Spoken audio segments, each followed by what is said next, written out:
Hello everyone and welcome back to my YouTube channel. I apologize for the delays in posting and the infrequent posting schedule, but I have I'm a father now, and those responsibilities often clash in the or come in the way of making these YouTube videos.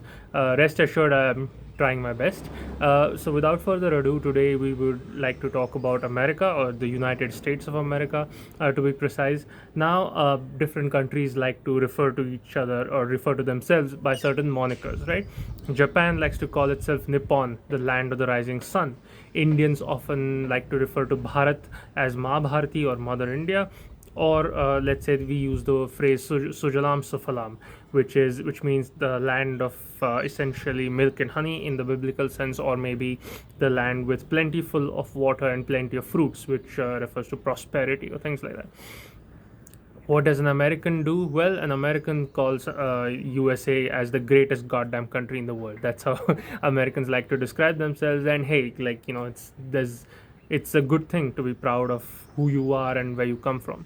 But I do believe that America has some issues, and I'm not saying that America is not a powerful country. It is. It remains one of the richest and most powerful countries in the world, but the cracks are beginning to show in the facade of American power. And in this video, I would like to give my 2 cents on the whole issue of America and American hegemony, and how American supremacy and American power projection seems to have reached its limit. Now, I would like to, before we talk about that, I would like to talk about why is America so well known. And this I got directly from an American friend of mine who told me that when it comes to marketing, no one can do it the way Americans do. He said that's what he said. Shout out Alec for video. And I do believe him. So when the world thinks of America, we think of things like McDonald's, Tara Papa, I'm loving it, etc. Levi's jeans, maybe, or basically things like Hollywood, which projects its allows America to project its culture and soft power all over the world. We are speaking English. How many Indian jobs have been generated by, let's say, American companies? So it does, in that sense, America does remain the center of the world. Of course, with an $800 billion per year military budget, it's easy to project hard power. They have around 80 military bases the world over. Add to the fact that the dollar is the reserve currency of the world, which allows America to pass on its debt to other countries, essentially, because whatever the world's reserves are, they're kept in American dollars. Or let's say if two unrelated countries want to trade with each other, they'll use the American dollar, which boosts up the value of the American dollar. So basically, these have become hallmarks. But what if I told you that there are fundamental systemic issues in each and every of these phenomena, or each of these facets and parameters which I've explained, which means that, like, for now it may be fine, but in the coming days and definitely in the future, this will lead to serious issues for the US and change of the world order. So let's start first and foremost with America's military. Ever since the end of the Second World War and the clear American victory post the dissolution of the USSR, after the collapse of the USSR, and American victory in the Cold War, America emerged as the sole superpower in the world. Right, so we moved away from a bipolar world. Let's say USA and USSR being the two hegemons, from just that being just America. And the fact that for a long time America was the only one with nuclear weapons pretty much sealed the deal.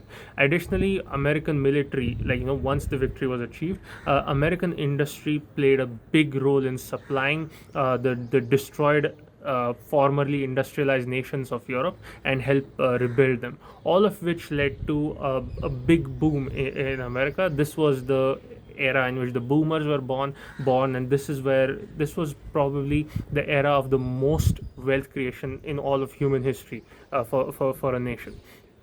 But point is, at that time, American military had a sort of galba hai hamara, or sort of like a hawa, or sort of like this, how do I say, aura you can say, that America, of course, our military is invincible and we are the greatest, etc., etc. But if you look at it on paper, is the military formidable? Of course, with an $800 billion per year defense funding, it is formidable, the CIA, etc., etc. However, we have seen time and time America either lose engagements where it really should not lose them. Case in point, after the Second World War, the most important engagements that US participated in was, of course, the Vietnam War. And the Vietnam War led to the death of around 200 million innocent Vietnamese civilians. Horrific tactics were used by America, such as dropping napalm on innocent civilians. And they never expected that they would lose to the Vietnamese. But guess what? That is what happened. America lost that war. Additionally, even during the Korean War, America didn't really win, right? The fact that North Korea exists means that, if you want to be very, very generous, you can say that it was sort of like a stalemate. Another military engagement or war, however you want to put it, is Afghanistan, the graveyard of empires. Of course, the Soviets lost in Afghanistan, but so did the Americans, right? The Americans entered, they were able to take Kabul. But the Taliban had a saying for Americans that they would tell the Americans, you have the watch, but we have the time. They knew that they could outlast America, and that is exactly what they did. So America hastily pulled out of there, and today Taliban is, like, in unchallenged control over that. Additionally, there are military engagements in the Middle East, particularly Iraq and Syria. So you could say that America was successful in toppling those regimes. Muammar Gaddafi of Libya was toppled. Saddam Hussein was toppled. He was hung, so to speak, or he was hung. But what happened at the end? Well, ISIS came about. Islamic State of Iraq and Syria, and things have just gotten worse and worse there. So in the military world, we have victory or defeat are declared based on whether the country or the nation state or the side was able to achieve its stated tactical and strategic military goals or not.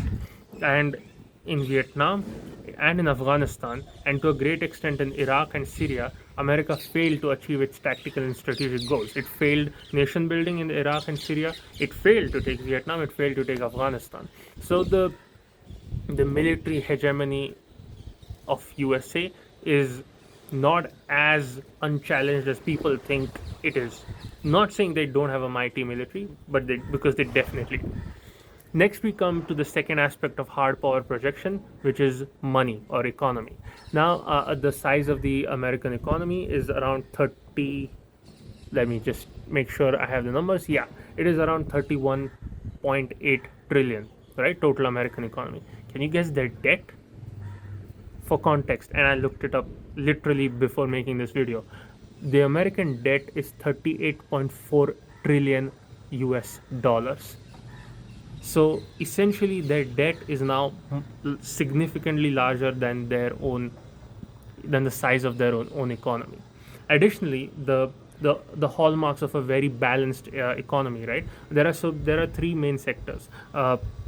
First one is the agricultural sector, second one is the manufacturing sector, and third one is the services sector. So as countries move from let's say being very poor to being very rich, there is a slow transition that you see from agricultural based economy to a manufacturing based economy to slowly to a service based economy. So the US is a service based economy with over 80% of its revenue coming by a service based sectors, etc. There's a problem with that, and that flaw and that problem with the system was exposed during the corona pandemic. Because what did COVID disrupt? It disrupted the global supply chains, which are the lifeblood of the economy. And what happens to a service based country where their critical supply lines are disrupted? Well, they have a shortage of resources, because hiding behind the golden US or glittering US economy is a pretty dismal picture.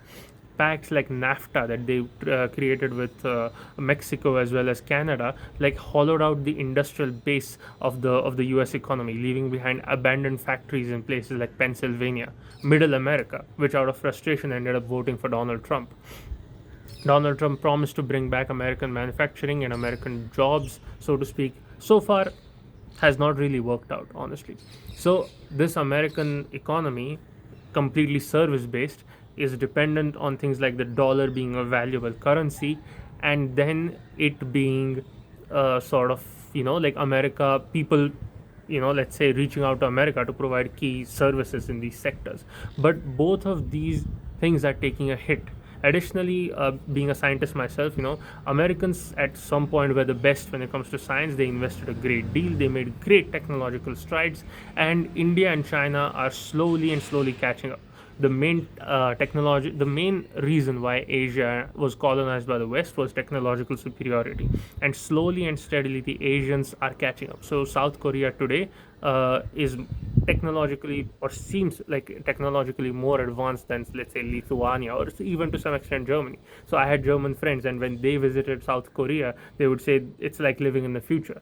So the Asians are slowly catching up, and once their technological gap closes, it is to be seen what Europe and the West can offer, because in terms of manpower and resources, Asia and Africa have the clear numerical and resource supremacy or superiority. Then it comes to the fact that the dollar itself is the reserve currency of the world, right? So the world trades in US dollars. It is seen as a valuable, it was, and it is still seen as a very valuable commodity. Then came the firestorm called Donald Trump, and I don't mean to get into politics. If you're a Trump supporter, fine. If you're a Trump hater, fine.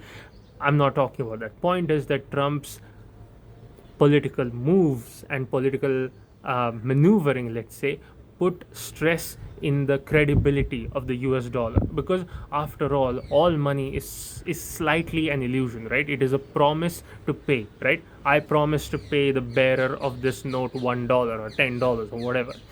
All money in that sense is fake. However, what made money real in the sense that it was tied to a gold standard, and Ronald Reagan abolished the US gold standard, which made American dollar a very volatile currency, which meant that America could just print more dollars, as was done by Joe Biden during the Biden administration, to give people welfare checks or whatever in that time. They printed a lot more money. What happens when you print excess money and push it into the economy? Guess what? Yeah, you devalue the currency itself. The worst case of it would be something as Zimbabwe, and of course Germany, right before a certain mustachioed person came in. So additionally, when these things were happening, America also tried to put tariffs on people, and it also tried to sort of like use tariffs as a tool of diplomatic coercion. It froze Russian assets, for example, during the Russia-Ukraine war, and all of this led to the world waking up to the fact, why exactly are we using dollar as the reserve currency? Then comes an organization called BRICS: Brazil, Russia, India, China. These countries are often at odds. So India and China, for those who don't know, are not really friends. There are major issues between our two countries. We don't get along many times that much. However, on this issue, that American hegemony of the US dollar needs to be challenged, we are in agreement. So they are finding alternatives. So today, for example, India and Russia, we trade in rubles and rupees. We don't trade in the US dollars. And slowly and steadily, Indian investment in the foreign in the treasuries of the US is slowly decreasing. So all of this indicates that the hegemony of the dollar itself is being challenged.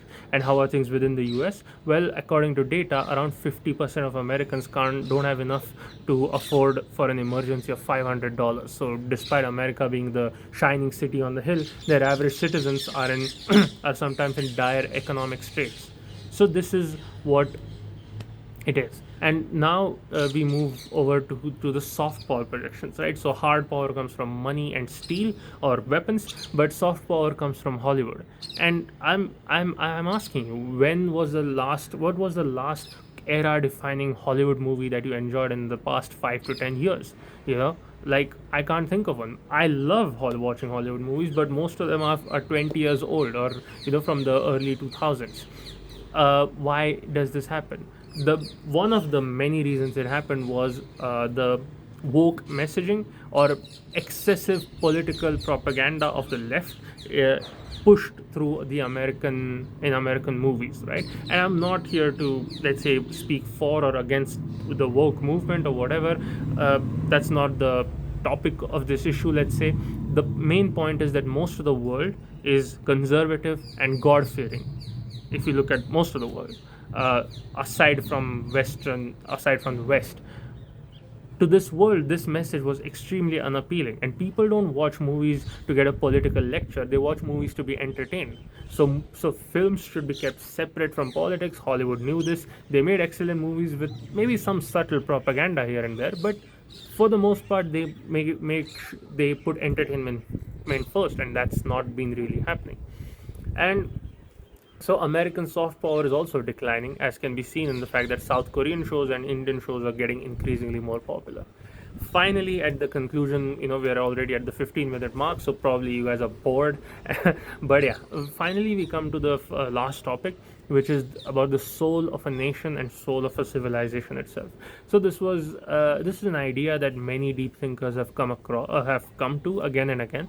So Ibn Khaldun said, for example, who was an Arabian philosopher, came to the conclusion that an empire would be built by one man, then his son would be able to run it, but then that son's son would be the one to ruin that empire.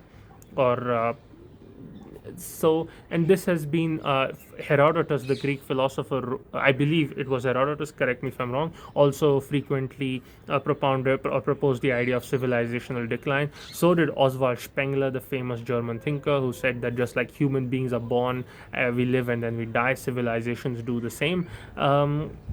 Nietzsche said something similar, where he said that excessive secularization would kill the West because it would kill the soul of the West, so on and so forth. So, how is the West as a big picture, as a civilization? Well, you have a crashing birth rate. So in any thriving civilization, you need roughly 2.1 children to be born per woman to keep the population stable. And today in the West, or at least in the US, they have birth rates have fallen to around 1.6, which is much less, which indicates a population decline. It's not as catastrophically bad as South Korea and Japan, but it's still pretty bad. Um, this declining birth rate, if the population was just declining, that would be fine, but there seems to be major issues between the sexes, the men versus women, excessive political polarization, excessive alienation and loneliness that seems to permeate the West. I, for example, lived for around 6 years in Germany, and what I really noticed was the lack of community there. I would feel so heartbroken because I would time and time again I would see old people like 80, 90 years old struggling to walk, struggling to get by, and their sons or daughters would see them once a month. And it's like India is a very, very social place. We cannot even imagine something like this, and it really broke my heart to see it. So maybe we are also seeing the civilizational decline of the West coupled with economic decline. And one thing is certain now, that Russia, China, as well as India have taken it upon themselves to sort of push back against the US hegemony, and to really put the American claims of superiority to the test. And only time will tell if the Americans are correct or we are correct. But another thing to note is, like, just today, India and the European Union concluded a significant free trade agreement, which is one more trade blow to the US. I'm not saying, in conclusion, I'm not saying that America's a garbage country or something, but it is a world empire, and empires tend to decline and empires tend to fall. America, even today, is a very, very powerful country, but I believe, if I were to talk about America like a stock, America as a stock has been overhyped, and now it's time for the stock to maybe bounce down to its real or actual value. Thank you. Like, share, and subscribe.